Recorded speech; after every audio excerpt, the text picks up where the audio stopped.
मैं क्या good afternoon ma'am. Good afternoon sir. Good afternoon, बैठिए। Your medium of interview is Hindi. Hindi. जी ma'am. आपका हिंदी माध्यम है। जी।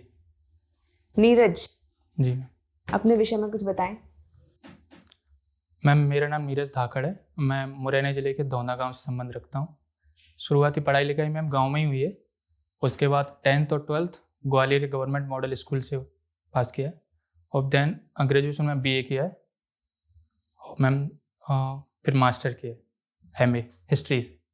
MA करा हिस्ट्री से। जी मैम। मुरैना से? ग्वालियर से। ग्वालियर से। जीवाजी यूनिवर्सिटी। जीवा जी कौन थे? मैम ये सिंधिया वंश के शासक थे। सिंधिया वंश के बारे में कुछ बताइए। मैम सिंधिया वंश की मतलब स्थापना वैसे ही राणो जी ने की थी। देन उसके बाद शासक होते आए उसमें महादाजी सिंधिया एक प्रमुख शासक थे जिन्होंने MP के जो नॉर्दर्न पार्ट है उसमें शासन किया था। देन उसके बाद दौलत राव सिंधिया थे जिन्होंने उज्जैन से ग्वालियर अपनी राजधानी शिफ्ट की थी।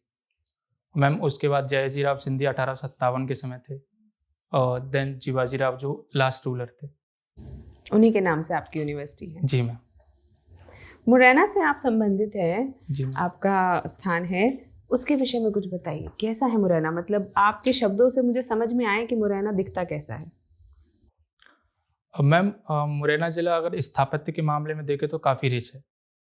वहाँ ऐसे 64 योगिनी का मंदिर है मितावली में, पड़ावली में मंदिर है वैष्णव धर्म से संबंधित, और शैव धर्म से काकड़ मठ का मंदिर है, और मैम पहाड़गढ़ में जो प्रागैतिहासिक काल गुफाएं भी हैं। और मैम जो है वहाँ के बीहड़ हैं मुरैने के, मैम वो चंबल जो रेवाइंस हैं वो फेमस हैं। और मैम वहाँ की जो गज़क है मुरैने की उसको GI टैग मिलाया भी 2023। तो ये जो रिवाइंस हैं, जी मैम। क्या उपयोग है? क्या ये सिर्फ और सिर्फ नुकसानदायक है आपके एरिया के लिए या फिर उनका कुछ फायदा भी है? मैम फ़ायदा तो ज़्यादा देखा नहीं जाता और वैसे मोस्टली ज़्यादा नुकसान है उनके। जैसे वो बढ़ते जा रहे हैं मैडम, तो दिक्कत क्या है वहाँ जो खेती बाड़ी है ना उसका एरिया कम होता जा रहा है। और दूसरा ये अगर उनको हम समतल करते हैं तो उसमें दिक्कत होती है, मृदा की उर्वरता कम हो जाती है, या फिर जो टेक्नोलॉजी उसमें यूज़ करते हैं उनको खेती बाड़ी बनाने में तो वो सक्षम नहीं हो पाते लगातार, वो काफ़ी कॉस्टली हो जाता है। तो मैम उसका ये है। बाकी उस एक मामले में फ़ायदेमंद है, कैसे प्राकृतिक वनस्पति हैं जो से बहुत रिच नहीं है लेकिन है, प्राकृतिक वनस्पति है जो झाड़ियों के टाइप में है। तो क्या वहाँ पे कुछ नई टेक्नोलॉजी का उपयोग करके फार्मिंग नहीं करी जा सकती? मैम उसमें उपयोग किया जा रहा है कि जैसे भूमि को समतल किया जाता है तो उसको समतल बनाए रखने के लिए ज़्यादा कॉस्टली पड़ जाता है, तो ज़्यादातर मैम वो वहाँ सक्सेस नहीं हो पाएगा। ये रिवाइन बनते कैसे हैं? और मैम जो चंबल नदी है वहाँ की मैम मिट्टी ज़्यादा संगठित नहीं है, बस मैम प्योर दोमट नहीं है, वहाँ रेतीली ज़्यादा मिट्टी है, रेतीली प्लस दोमट। तो मैम वो जो ज़्यादा संगठित नहीं है और वनस्पति भी कम है, बहुत ज़्यादा रिच नहीं है। तो मैम जो चंबल अपने जो पीक पॉइंट पे होती है, जैसे बारिश के समय ज़्यादा बहाव होता है तो बहुत सारी एरिया को वो उसमें समाहित कर लेती है, तो उसकी वजह से रिवाइंस बनते हैं। मैंने आपके डाफ में पढ़ा कि आप फार्मिंग खुद भी करते हैं। मैम हाँ जी मैम की थी। क्या मैम, उगाते हैं आप लोग? जी मैम। आप क्या उगाते हैं? मैम सोयाबीन है, सरसों है, गेहूँ है, चना है, ज़्यादा चीज़ें उगाते हैं। तो सोयाबीन कितने समय में हो जाता है? मैम लगभग ये जुलाई के आसपास इसको बोया जाता है और देन नवंबर में इसको काट लिया जाता है, अक्टूबर नवंबर। कुछ फर्टिलाइजर भी लगाते हैं क्या? मैम फर्टिलाइजर स्टार्टिंग में लगता है, जैसे DAP है और यूरिया का भी। क्या भाव आता है DAP? DAP का मैम लगभग अराउंड, मुझे एग्जैक्ट तो नहीं पता लेकिन 1300-1400 के आसपास है DAP का, 50 kg का। 50 kg। जी मैम। अच्छा नीरज, अंतिम बार आपने कब खेती की थी? जी सर, वैसे डायरेक्ट खेती नहीं की थी, लेकिन जैसे मैं अभी घर गया था उस समय हेल्प की थी, जैसे सरसों की बुआई हो रही थी उस। तो अंतिम बार कब घर गए थे? दिवाली के टाइम पे सर। अच्छा, तो ये मतलब आपका रेगुलर काम नहीं है, जी जब सर। मौका मिल गया तो आप कर लेते हैं। जी सर, रेगुलर नहीं है सर। ठीक है। तो क्या मुरैना में बी फार्मिंग भी होता है? शहद के लिए भी मुरैना फेमस है? जी सर। कौन सी शहद बनाते हैं आप लोग? सर एग्जैक्ट तो आइडिया नहीं है, लेकिन सर शहद होता है क्योंकि वहाँ ज़्यादा सरसों होती है, तो उस टाइम पे सर वो जो शहद की वो खेती है वो हो जाती है, मतलब जो मिल लगते हैं वो। आप क्रीम हनी के बारे में जानते हैं? मैम सर सुना है लेकिन बहुत ज़्यादा नहीं है। जो सरसों है उससे जी। क्रीम हनी बनती जी सर। है ना? जैसे विदेशों में जैसे हम बटर का यूज करते हैं ब्रेड पे, ऐसे क्रीम हनी का यूज होता है। जी वो सर। काफी फेमस वैरायटी है शहद की। जी सर। ठीक है। आप हिस्ट्री में आपने मास्टर्स किया है, जी सर। आपने ह्यूज रोज के बारे में सुना है? Hugh Rose sir, I think 1857 में मुझे लगता है। बिल्कुल। बिल्कुल। बताइए कौन थे वो 1857 में? सर उन्होंने नेतृत्व किया था, आई थिंक, मतलब मुझे ऐसा आइडिया जहाँ तक है वो शायद रानी लक्ष्मीबाई के विरुद्ध थे शायद, जनरल हीरोज उनका नाम था शायद। बिल्कुल। जी सर। उन्होंने लक्ष्मीबाई के विरुद्ध ग्वालियर में विरुद्ध लड़ाई ग्वालियर करी में थी। लड़ाई की थी सर। उन्होंने क्या बोला था लक्ष्मीबाई के बारे में? एक बहुत फेमस लाइन बोली थी। सर फेमस लाइन तो है सर, मुझे एग्जैक्ट आइडिया नहीं है, लेकिन ऐसा कुछ बोला था कि तो उसका सारांश बताइए। सारांश यही है कि सर कि अगर जो भारत के जो और भी शासक हैं जैसे सिंधिया है, वो अगर हमारे खिलाफ नहीं होते तो शायद हम यहाँ हार जाते। और रानी लक्ष्मीबाई के बोला था, एक ही ऐसी कुछ थी जो थी वो, सर मुझे एग्जैक्ट नहीं है पर सारांश यही था कि उसका उन्होंने बहुत ज़्यादा महत्व दिया है रानी लक्ष्मीबाई की प्रशंसा की थी। उन्होंने कहा प्रशंसा शी की। Was the only man man. जी सर। अमंग द म्यूटिनियर्स, है जी ना? जी सर। अकेली मर्द थी। मर्द। बट क्या आपको लगता है उनका ये स्टेटमेंट जो है ये सही है? आज के अगर हम परिप्रेक्ष्य में देखें कि she was the only man, कहना ठीक है? सर कुछ हद तक तो मुझे ठीक लगता है, लेकिन प्योर ऐसे अगर कहें कि वो एक ही मर्द थी तो वो कहना, उसमें भी काफ़ी सारे लोग भी शामिल थे उनके साथ, जैसे तात्या टोपे हुए। नहीं नीरज, मैं कुछ और पूछना चाह रहा हूँ। जी सर। किसी महिला योद्धा की तारीफ आप में आप ये कह रहे हैं कि वो अकेली मर्द थी, क्या ये ठीक लगता है? मतलब आप तारीफ के लिए भी मर्द कह रहे हैं उनको?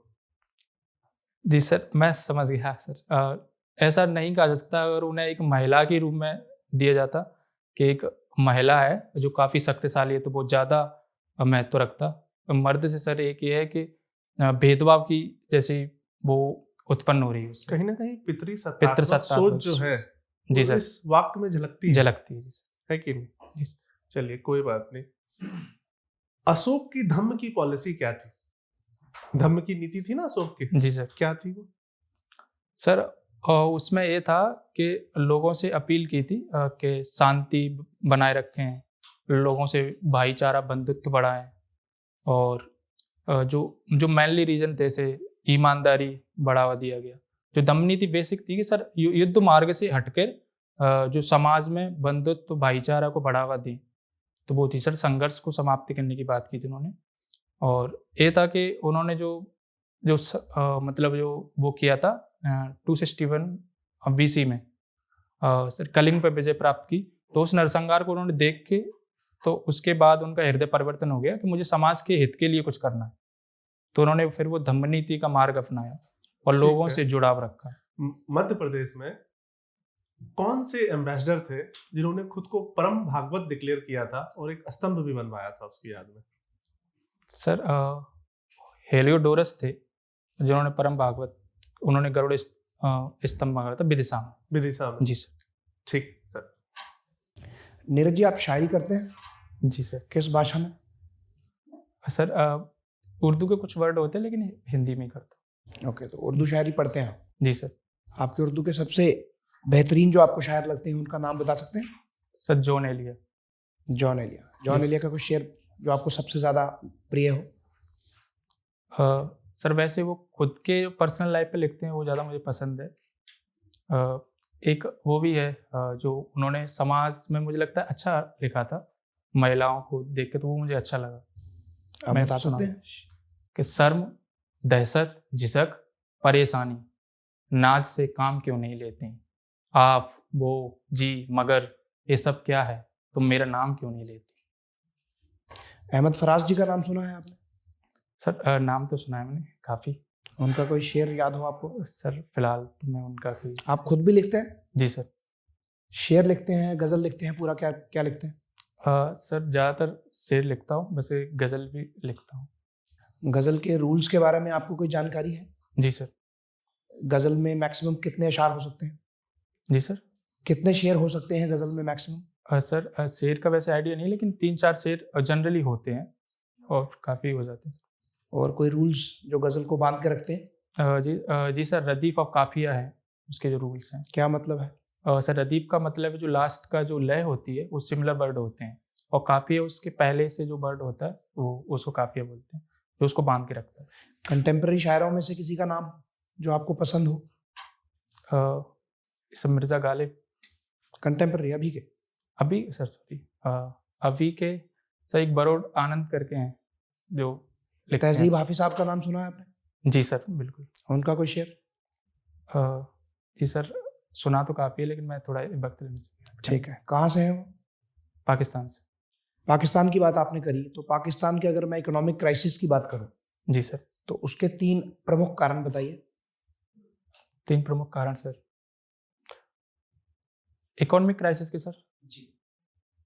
सर एक तो वहाँ जो अभी बाढ़ आई थी उसकी वजह से फूड की समस्या हुई थी, और एक सही सर अभी उनके पास लोन ज़्यादा बढ़ गया था, तो उन्होंने अलग अलग तरह की संस्थाओं से लोन लेने की बात की थी। और तीसरा सर जो चाइना पाकिस्तान इकोनॉमिक कॉरिडोर है उसमें भी वो जाल में फंसते गए। उनकी पॉलिटी का कोई रोल इसमें? सर मैं बिल्कुल मानता हूँ इसमें, जहाँ तक है कि पॉलिटी का रोल है उनका। क्या रोल है पॉलिटी का? सर वो प्रो चाइना है पहली बात तो। नहीं, मैं उनके इंटरनल पॉलिटी की बात कर रहा हूँ, उनकी स्टेबिलिटी का जो उनका जी सर। हाँ राजनीति है। जी सर स्टेबिलिटी नहीं है पहली बात तो। जैसे उनके समय नवाज शरीफ के समय उनके पास भी तख्ता पलट हुआ था, अभी इमरान खान भी हटाए गए जो अपना पूर्ण कार्यकाल नहीं कर। रिसेंटली हमने देखा कि महाराष्ट्र के स्पीकर ने कुछ डिसीजन दिया है विद रिस्पेक्ट टू जो उद्धव ठाकरे की जो फैक्शन है। जी सर। उसके बारे में आप क्या कहना चाहेंगे, और स्पीकर का जो रोल है आपको लगता है कि ये पॉलिटिकल होता जा रहा है, इसको as a political tool use किया जा रहा है? सर उनका डिसीजन देख के तो मुझे नहीं लगता कि पॉलिटिकल टूल होना चाहिए, क्योंकि उन्होंने दोनों की याचिका खारिज की है, कि दोनों ने याचिका लगाई थी कि इतने इतने मेंबर उनकी पार्टी के और इतने मेंबर इनकी पार्टी के खारिज कर देना चाहिए, मतलब उनकी निलंबन कर देना चाहिए, लेकिन उन्होंने दोनों की खारिज कर दी। और जब शिवसेना का नाम है बेसिस ऑफ मतलब उनकी जो मेंबर हैं विधानसभा के मेंबर, उनके बेसिस पे उनको नाम दिया है, जो सिंधे सरकार है जो फिलहाल गवर्नमेंट है उनको। आखिरी सवाल नीरज जी आपके लिए। जी सर। भारत के गणतंत्र दिवस पे राज्यों की तरफ से कुछ टैबलो प्रस्तुत किए जाते हैं हर वर्ष। जी सर। तो उन टैबलो को प्रेजेंटेशन के लिए कुछ कंट्रोवर्सी चल रहा था, उसके बारे में जानकारी है आपको? जी सर। जी सर। अगर जानकारी है तो मुझे ये बताइए, उसको रिजॉल्व करने के लिए अभी क्या लेटेस्ट पॉलिसी लाई गई है?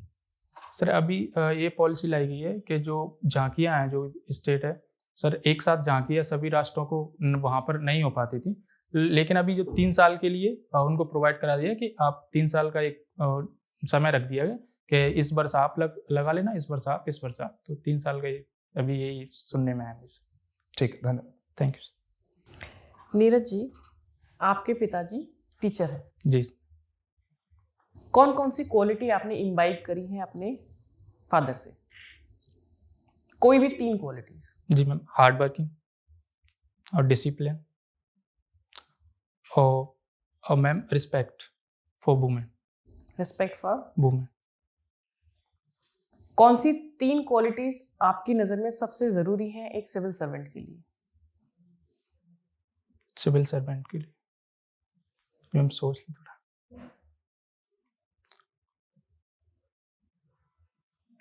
ईमानदारी मैम, और मैम एक होता है कि कंपेशन, और एक इंटीग्रिटी मैम मानता हूँ। EQ वर्सेस IQ, सुना है आपने? EQ emotional quotient and intelligence quotient, कौन सा ज्यादा जरूरी है? एक सिविल सर्वेंट की लाइफ में?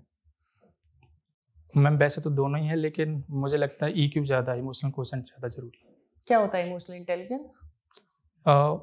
इमोशनल इंटेलिजेंस ये होता है मैम, खुद की भावना और मैम दूसरों की भावनाओं को जो मैनेज करना होता है ना, वो इमोशनल इंटेलिजेंस कहलाता है। आपको क्यों लगता है EQ ज़्यादा ज़रूरी है? कि मैम एक सिविल सर्वेंट लोगों से जुड़ाव रखता है, और लोगों की अगर भावना नहीं पहचानेगा तो मैम वो न्याय नहीं कर पाएगा सही से। आपने चंबल घाटी उधर की बात करी, बीहड़ की। जी मैम। एक पान सिंह तोमर जी मैम। मूवी आई थी, जी। देखी थी? जी क्या कंक्लूजन आप उसे ड्रॉ करते हैं as a civil servant? Ma'am, अगर आज के परिप्रेक्ष्य में देखा जाए तो एक एथलीट्स को उसकी बात सुनी जानी चाहिए और उसके साथ न्याय किया जाना चाहिए। उसके जो भी बाद में जो भी समस्याएं हैं उनका निवारण किया जाना चाहिए। और एक बात यहाँ हद तक है कि उसको ये हिंसा के रास्ते पर जाने से रोका जाना चाहिए, जो गलत इसमें जो क्रक्स था वो क्या था? Administrative apathy. एपैथी। आजकल भी हमारे आसपास हम देख रहे हैं जो एथलीट्स हैं उनका कोई इशू चल रहा है आजकल? जी मैम। क्या चल रहा है? मैम उनकी एक डिमांड है कि हम जो पहलवानों की रेसलर, उनकी एक डिमांड है कि जो रेस जो महासंघ के जो अध्यक्ष है, रेसलर ऑफ, सर मैम ध्यान बोल रहा हूँ संस्था का,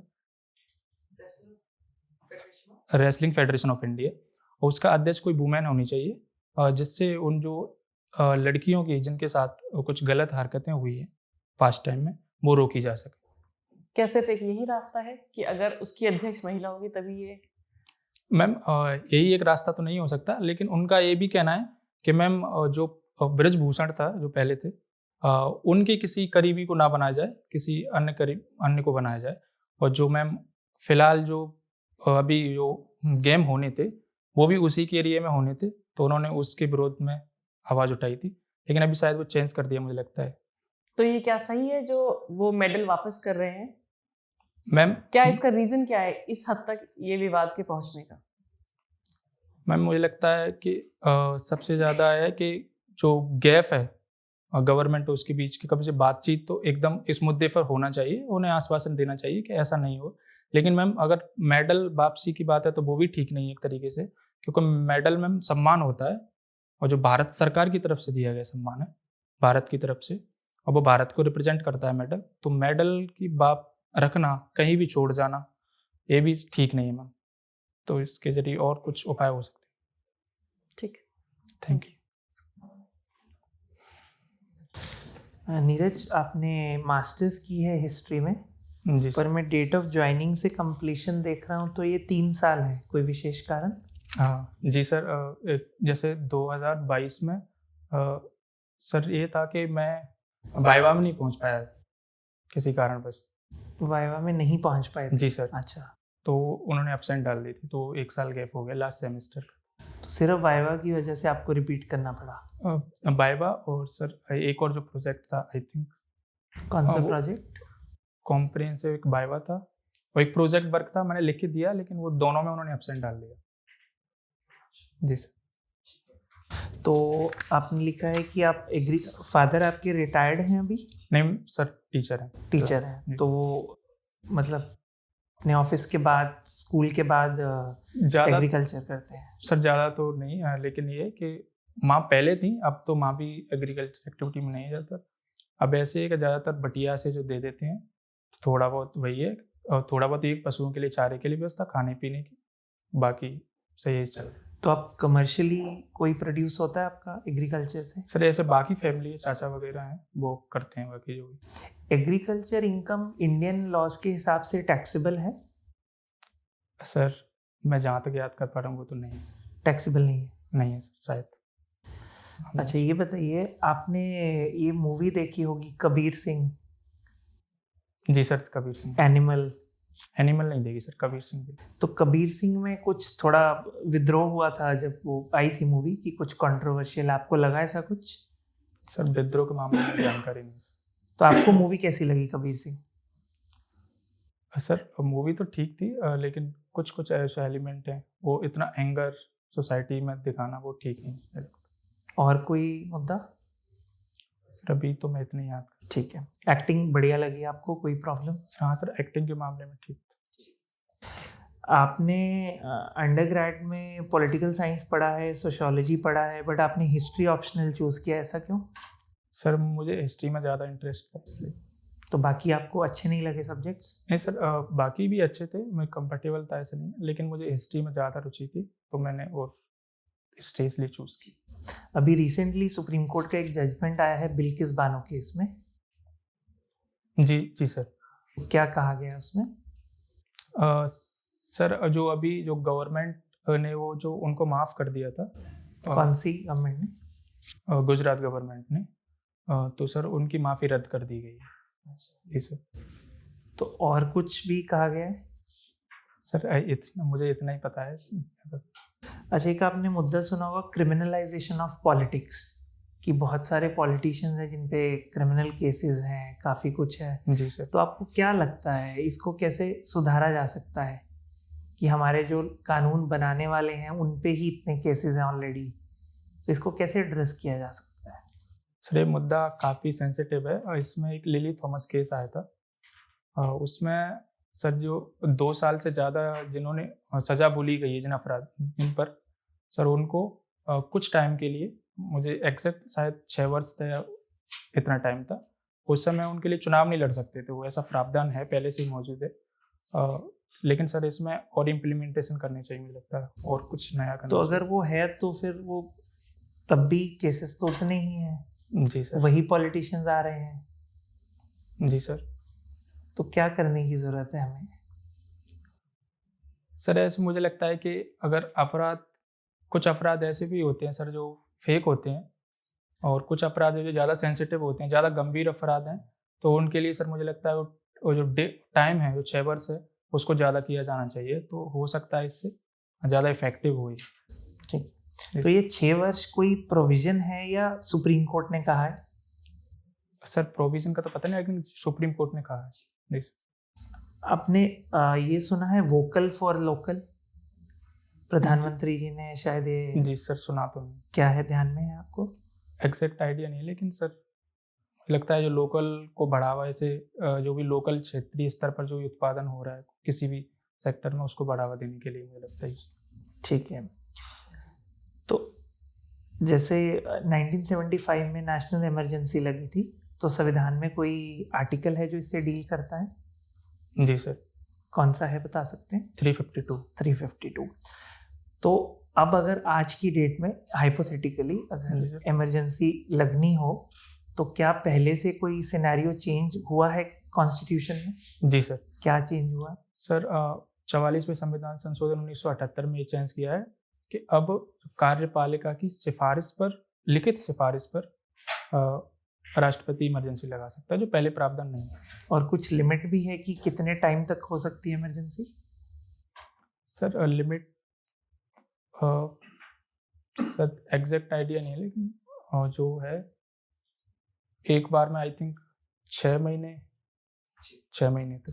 एक आखिरी सवाल, अभी एक centre for monitoring of Indian economy की एक रिपोर्ट आई थी अनएम्प्लॉयमेंट को लेके, कि 2021-22 में 7% के आसपास अनएम्प्लॉयमेंट रेट रहा है, और इवन हम लेटेस्ट देखें दिसंबर 2022 में भी 8% के आसपास था, जो ग्लोबल एवरेज से बहुत ज़्यादा है। जी तो आप क्या मानते हैं अनएम्प्लॉयमेंट इतना क्यों बढ़ रहा है? सर पहली बात तो पॉपुलेशन इतनी ज़्यादा है सर। दूसरी बात सर, मैन्युफैक्चरिंग सेक्टर में इतना ग्रोथ नहीं हो रही है। और तीसरी बात है सर, जो एग्रीकल्चर पे बेस्ड है अपनी, और जो ज़्यादा पॉपुलेशन, लगभग 60% पॉपुलेशन एग्रीकल्चर पर डिपेंडेंट है, तो वो एक सबसे बड़ा कारण है। तो अभी आप जाने वाले हैं ब्यूरोक्रेसी में, तो आप इसका क्या सोल्यूशन लाएंगे? सर सॉल्यूशन, सर एक सॉल्यूशन ये हो सकता है कि जो महिला श्रमिक बल भागीदार रेट है उसको बढ़ा सकते हैं, और मैन्युफैक्चरिंग सेक्टर को बढ़ावा दे सकते हैं। और सर एग्रीकल्चर से ट्रांसफ़र करके जो पॉपुलेशन है जो वहाँ श्रम बल कार्य कर रहा है, उसको सर मैन्युफैक्चरिंग सेक्टर में लगा सकते हैं, तो एक बेहतर उपाय हो सकता है। एक आखिरी सवाल और पूछूंगा। जी सर। आप आईएएस क्यों बनना चाहते हैं? सर आईएएस में सर 3-4 रीज़न है। सर पहला रीज़न है सर, इसमें जो उच्च पद हैं उनमें नेतृत्व करने का मौका मिलता है। दूसरा है सर, इसमें डाइवर्सिटी ज़्यादा है और काफ़ी डाइवर्सिटी है जो अन्य सर्विस में नहीं मिलती है। और तीसरा रीज़न सर, ये पब्लिक पॉलिसी साइकिल का हिस्सा बनने का अवसर मिलता है। और सर ये 3 रीज़न है। और चौथा रीज़न है एक सर, एक समाज में इसको सहज स्वीकार कर लिया जाता है। एक पॉइंट हो सकता है, मतलब ये 3 मेन पॉइंट है। उच्च पद वाला थोड़ा समझाएंगे, मैं समझा नहीं। सर ऐसे सचिव स्तर तक इसमें जा सकते हैं। तो आप महत्वाकांक्षा रखते हैं कि ऊपर तक आप जाएं? और जी सर, मैं महत्वाकांक्षा तो रखता हूँ, लेकिन ये है कि नेतृत्व करने का अवसर मिलता है काफ़ी सारे सेक्टर में इसका। ये बताइए कि अगर आप डीएम सेलेक्ट हो जाते हैं तो, और आपके सामने 2 व्यक्ति आते हैं जिनको आपको जॉब पे रखना है। जी एक व्यक्ति मुरैना से ही पिछड़े इलाके से है और मेहनत करके यहाँ तक पहुँचे, और दूसरा जो व्यक्ति है वो दिल्ली के किसी बड़े उच्च विद्यालय से, अच्छे उच्च परिवार से आते हैं, और पर मार्क्स दोनों के सेम हैं, जी दोनों के मार्क्स में कोई अंतर नहीं है, और आपके पास ये डिस्क्रिशन है कि आप किसी एक को ही रख सकते हैं और आपकी मर्जी है। जी मैम, इसमें एक ऑप्शन ये हो सकता है कि वो मुरैना से है तो मेरे क्षेत्र से आया तो मैं पक्षपाती हो सकता हूँ, इसलिए मैं किसी दूसरे को ट्रांसफ़र कर सकता हूँ। ये बात कि मैं इसमें न्याय नहीं कर पाऊँ, क्योंकि एक अगर मैं चाहूँगा कि मैं अगर मुरैने वाले को कर, वैसे तो मैं चाहूँगा कि मैं जो मुरैना से आया मेहनत करके, तो उसको अवसर मिलना चाहिए, क्योंकि वो ज़्यादा मेहनत करके आया है और पिछड़े इलाके से आया है, तो मैम उसको हो सकता है ज़्यादा ज़रूरत हो। लेकिन मैं ये चाहूँगा कि मैं दोनों पक्षों की सुनूंगा और देन मैं ये डिसाइड करूँगा कि कोई तीसरा पक्ष हो जो इसमें डिसीजन ले सके, उसको ट्रांसफ़र कर दूँ। मतलब आप किसी और को ये डिसीजन लेने के लिए कह देंगे? जी मैम। ठीक है। वैसे अगर आपको ही डिसीजन लेना है, किसी और को आप दे नहीं सकते डिसीजन, जी मैम। तो किसको रखेंगे? तो मैम मैं मुरैना से आ रहा है जो उसको ही रखूँगा। क्यों? तो मैम वो एक तो पिछड़े इलाके से आया है और दूसरा ये है कि वो काफ़ी मेहनत करके भी आया है, तो ज़्यादा नीड हो सकता है मैम उसको। अच्छा ठीक है। ये बताइए, आजकल बड़ा हम सुनते हैं आर्टिफिशियल इंटेलिजेंस। जी मैम। आर्टिफिशियल इंटेलिजेंस के भारत आने से भारत में क्या अंतर पड़ेगा? तो मैम काफ़ी सारे अंतर पड़ सकते हैं। जैसे हेल्थ सेक्टर में इसका फ़ायदा हो सकता है, एग्रीकल्चर में इसका सपोर्ट मिल सकता है कि कब किसको पानी देना है, क्या न्यूट्रिएंट्स की ज़रूरत है। और मैम जैसे मैन्युफैक्चरिंग सेक्टर में भी इसका हेल्प मिल सकता है, तो मैम काफ़ी मदद हो सकती है। फ़ायदा ही है क्या? इसका कोई नुकसान भी है? नुकसान मैम ये हो सकता है कि जो लोग हैं जो रोज़गार में जो अभी संलग्न हैं वो बेरोज़गार हो सकते हैं। एक नुकसान इसका ये। कौन से लोग बेरोजगार हो जाएंगे अगर आर्टिफिशियल इंटेलिजेंस बढ़ जाता है तो? मैम जैसे किसी इंडस्ट्री में अगर कार्यरत हैं लोग, अगर उसमें कोई आर्टिफिशियल इंटेलिजेंस के तहत कोई रोबोट्स काम कर रहा है, तो मैम हो सकता है वो उसकी जगह ले ले। जैसे जैसे मैम कोई भी कार्य कर रहा हो, जैसे कोई काटना पीटने का कार्य, जैसे लॉ काटना है, तो उसमें हो सकता है रोबोट को अगर रख लिया तो जो मैम जो कार्य कर रहा है पहले से वो बेरोजगार हो सकता है। ठीक है। मेरा आखिरी सवाल है आपसे। जी मैम। ये मुझे बताएं कि भारत देश के लिए आपका विजन क्या है? हाँ मैम, विजन में समझाएंगे। एक भविष्य आप देखते हैं भारत देश का, तो भविष्य में आज से 10 साल बाद, 15 साल बाद आप कहाँ देखते हैं भारत को? मैम पहला तो है कि ग्लोबल लीडर के रूप में देखना चाहते हैं, और मैम वो धीरे धीरे हो भी रहा है। और दूसरा ये है कि जो पर कैपिटा इनकम है वो इंक्रीज एक देखना चाहते हैं, और गरीबी दूर हो और प्रॉपर एम्प्लॉयमेंट हो लोगों को, तो मैम वो। धन्यवाद। धन्यवाद। Thank you. आए। कैसे नीरज? बढ़िया। बताइए कैसा रहा आपका ये इंटरव्यू? मैम ठीक था। पहला था? मैम नहीं, फोर्थ था। फोर्थ? नहीं, फोर्थ मतलब कौन सा अटेम्प्ट है आपका ये? नहीं अटेम्प्ट मैम, वैसे मॉक फोर्थ था मेरा ये, पहले ही इंटरव्यू मेरा। अच्छा, पहला इंटरव्यू है मेन। ठीक है। क्या क्या इम्प्रूवमेंट्स आपको लगती है यहाँ पे की ज़रूरत है? क्या क्या कमी रही? मैम जैसे सर ने पूछा था कि वो कोट हीरोज ने बोला था, वो शायद याद होना चाहिए था। ठीक है, हाँ, नहीं भी याद है तो इस- सब कुछ तो सबको याद नहीं रह सकता। मैम थोड़ा हेजिटेशन होती है मुझे, है जैसे मैं कभी इंटरव्यू में ज़्यादा इतना वो रहा नहीं। कोई बात नहीं, आप अच्छा कर रहे हैं। जी मैम। देखिए आपके साथ कुछ एडवांटेजेस हैं। आप एक ऐसे इलाके से आते हैं जहाँ से बहुत कम कैंडिडेट्स निकल कर अच्छा परफॉर्म करते हैं, जी मैम। ठीक है। तो ये बात जो भी इंटरव्यू ले रहे होंगे उनको इस बात का अंदाज़ा होगा, जी मैम। ठीक है। तो इस बात का आपको एडवांटेज मिलेगा, बिल्कुल मिलेगा। दूसरा, आप एक रॉनेस है आप में, उतना ज़्यादा अभी पॉलिश्ड कह लो या जिसे कह लो कि बहुत बनावटीपन नहीं है ना। जी तो मैम। ये भी एक अच्छा लगता है। इंसान जितना ओरिजिनल, जितना रॉ जी मैम। होता है उतना बढ़िया लगता है इंटरव्यू के अंदर। तो उसको बनाए रखना है, उसको बहुत ज़्यादा पॉलिश नहीं करना है जी मैम। ना। जो आपकी रॉनेस है उसको बनाए रखना है। जी लेकिन कुछ चीज़ों पे आप इम्प्रूव कर सकते हैं, जी जैसे एक थोड़ा सा कॉन्फिडेंट और जी मैम। आप महसूस कर सकते हैं। मुझे पता है कि इंटरव्यू देना अपने आप में एक बड़ा ही इंटिमिडेटिंग सा एक्सपीरियंस होता है। मतलब खुद ही एक माहौल से ऐसा बन जाता है कि थोड़ा डर लगने लगता है, क्या जवाब दें, कहीं गलत तो नहीं बोल दिया। लेकिन आपको ये बात माननी पड़ेगी अपने अंदर से ही कि मैं अगर सही हूँ और सही जवाब दे रहा हूँ तो क्यों ऐसा होगा कि कोई मेरे जवाब को गलत मानेगा। जी मैम। तो कॉन्फिडेंस के साथ आपको बात करनी है, जी ठीक है। और उसके बाद कुछ ऐसी जगहें हैं जहाँ पे आपने ना पूरी आपको नॉलेज नहीं थी लेकिन आपने बोल दिया, जी मैम। है ना। जहाँ जहाँ पर भी फैक्चुअल नॉलेज की बात आए, सिर्फ तब बोलना है जब आप श्योर हो, कॉन्फिडेंट हो। अगर जी। आपको पता है तब बोलेंगे, जी। नहीं तो क्या बोल देंगे, सॉरी। किसे मुझे इस विषय में पूरा ज्ञान नहीं है, मैं पढ़ लूँगा, जी या मैम। फिर मुझे अभी पूरी तरीके से याद नहीं आ रहा है सर, मैं इसे ज़रूर एक बार पढ़ूंगा।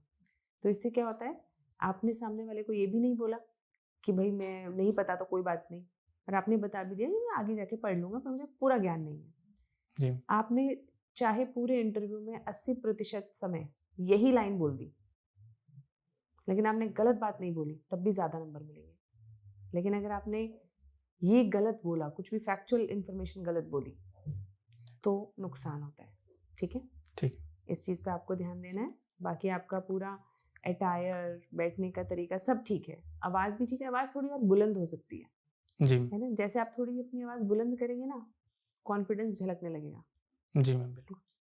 बाकी आप बताएं, आपको कोई अच्छा, एक चीज़ और, आपका जब ये पूछा गया वो जो प्रोजेक्ट 1 साल वाला जो था, उसमें आपने जब प्रोजेक्ट के विषय में बताया, वाइवा के विषय में बताया, तो थोड़ा आप सोचने लगे ना, वो नहीं सोचना। मैम मुझे थोड़ा उसमें हम 4 प्रोजेक्ट थे टोटल, तो मैम उसमें कंफ्यूजन था। आई थिंक एक तो बाइवा था जो पता था, एक और था आई थिंक प्रोजेक्ट में दिया था, वो दिया था। याद कर लीजिए ना। आपको क्लियर आंसर होना चाहिए ना, आपका प्रोजेक्ट है, आपकी डिग्री है। हाँ, जी जी सर। है ना। जी। ऐसा नहीं लगना चाहिए कि आप कुछ सोच के बना रहे हो तभी की तभी। जी मैम। जो सच होता है वो तुरंत निकलता है, जी जी। है ना। पिताजी का नाम क्या है? मोहरफल धाकर। नहीं सोचना पड़ा ना। नहीं। लेकिन अगर वहीं पे मैं आपसे कुछ ऐसा पूछूं जो आपको तभी सोच के बनाना पड़ रहा हो, तो ऐसा लगता है कि जैसे आप वो शायद उतना सच नहीं बोल रहे, ठीक है। जी मैम। और कोई डाउट है आपका? हाँ मैम, जैसे सर ने तहजीब आपी मैं सुनता रहता हूँ खूब, पर याद नहीं है मुझे कब। कोई बात सर। नहीं, आपने जो सुनाया वो अच्छा सुनाया। Thank you ma'am. सुन के पता चल जाता है कि आप सुनते हैं कि नहीं सुनते हैं। हाँ, जो नहीं सुनता है, जिसने लिखा हुआ है, वो फिर जिस हिसाब से, जिस लहजे से आपने सुनाया, तो पता लग जाता है कि आप थोड़ा बहुत इंटरेस्ट, रुचि रखते हैं उसमें। सर वैसे तहजीब आपी काफ़ी मैं सुनता हूँ, खूब सुनता हूँ मतलब, पर जो इंटरेस्ट रखेगा वो सुनेगा। Thank you. Thank you.